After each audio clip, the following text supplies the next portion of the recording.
इस संग की महिमा है, ध्यान से सुनिएगा। और जब पहुंचे, यद्यपि पहले वशिष्ठ और विश्वामित्र में बहुत खटापटी थी, लेकिन बाद में बहुत प्रीति हुई, बड़ा प्रेम हुआ, समझ गए। तो जब विश्वामित्र के आश्रम पर वशिष्ठ ऋषि पहुंचते हैं और एक रात्रि निवास किया, और जब वो चलने लगे तो दक्षिणा के रूप में कुछ भेंट देते हैं। जब वो चलने लगे तो 10,000 वर्ष के तपस्या का जो फल था वह प्रदान किया और कहा, वशिष्ठ ऋषि ने कहा कि कभी हमारे आश्रम में भी पधारिएगा। कुछ दिनों के बाद जब विश्वामित्र जी वशिष्ठ ऋषि के आश्रम पर गए और जब वो भी चलने लगे तो कुछ भेंट दिया। जब किसी के यहाँ कोई जाता है तो जिसके पास जो भी पत्रम पुष्प कुछ भी भेंट में देता है, सम्मान करता है। उस भेंट से कुछ होने वाला नहीं, लेकिन एक सम्मान है, तो सम्मान दिया। तो जब विश्वामित्र के आश्रम पर वशिष्ठ ऋषि गए थे तो दक्षिणा के रूप में क्या दिया था? 10,000 वर्ष के तपस्या का फल प्रदान किया था। और जब वशिष्ठ ऋषि के आश्रम में विश्वामित्र जी आए और जब वो चलने लगे तो क्या दिया?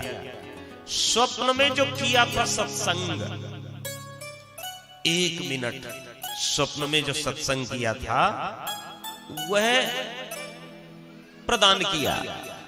1 मिनट का सत्संग और कहां 10,000 वर्ष की तपस्या का फल। तो विश्वामित्र जी ने कहा कि महाराज आपने हमारा अपमान किया। कहा कैसे?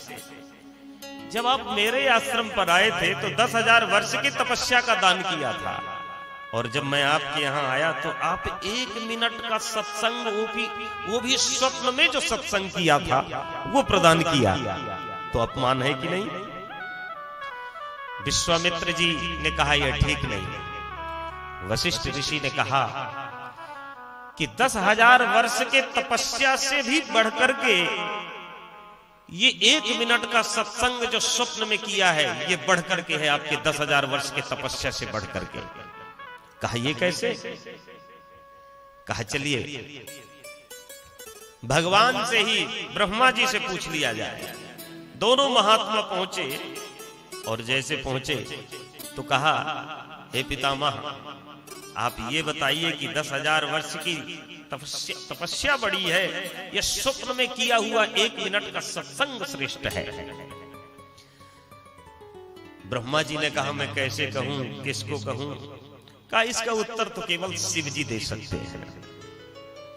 शिव जी के पास पहुंचते हैं दोनों महापुरुष।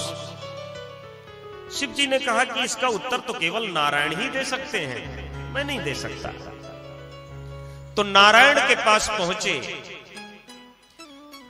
और कहा कि प्रभु आप ये बताइए कि 10,000 वर्ष की तपस्या श्रेष्ठ है या स्वप्न में किया हुआ 1 मिनट का सत्संग श्रेष्ठ है?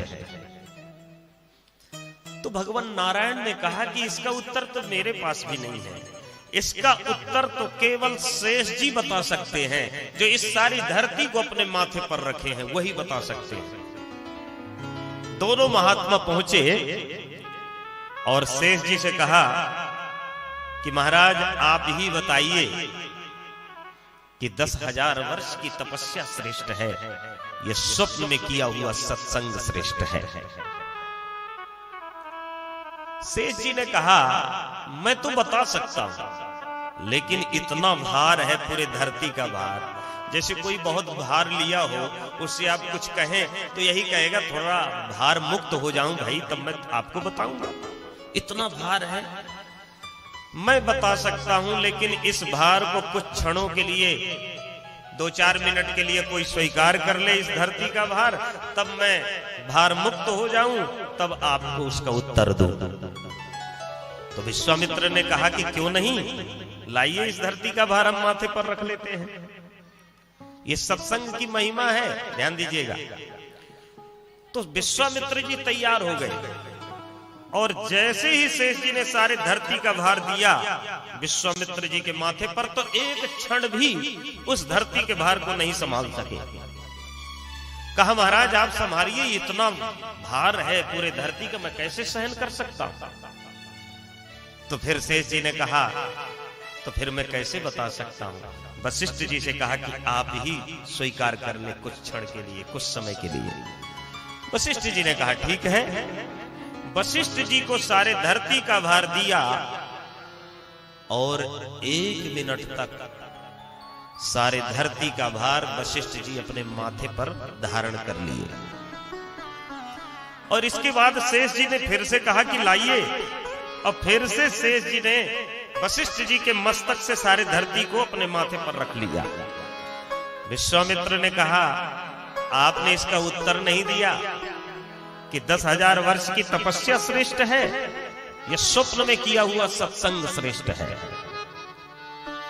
शेष जी ने कहा बताने की क्या जरूरत है।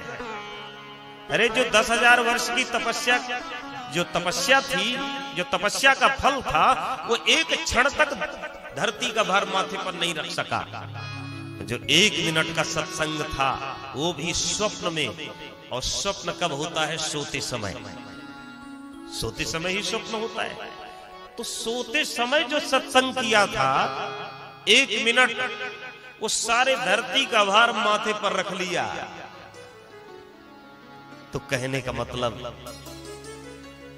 कि सबसे महत्वपूर्ण अगर है तो सत्संग है। सत्संग से हमें सब कुछ प्राप्त होता है, सब कुछ। अभी मैं कह रहा था ना, उठना बैठना भोजन करना, कैसे बातें करना चाहिए, कितनी बातें करना चाहिए, सब सत्संग से हमें प्राप्त होता है। बिनु सत्संग विवेक न होई, बिनु सत्संग विवेक न होई, बिनु सत्संग विवेक न होई, बिनु सत्संग विवेक न होई। राम कृपा बिन सुलभ न सोई, राम कृपा बिनु सुलभ न सोई, राम कृपा बिन सुलभ न सोई, राम कृपा बिनु सुलभ न सोई। बिन सत्संग विवेक न होई, बिनु सत्संग विवेक न होई, बिनु सत्संग विवेक न होई। तो सत्संग सबसे महत्वपूर्ण